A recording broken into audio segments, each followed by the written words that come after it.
Welcome guys to another video, and today I'm going to show you how to hide an app on your iPhone. So all you need to do is, pick any app you want. I'm going to pick my clock app, hold on it, and then simply click edit home screen. Okay. And then you click that minus right on the top left of it. And do not click delete app, but click remove from home screen, right?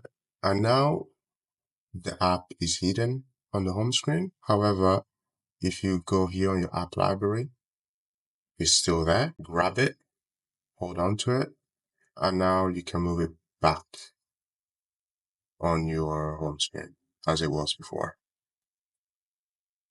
And that's it. If you enjoyed the video, like, comment, subscribe, and see you on the next one.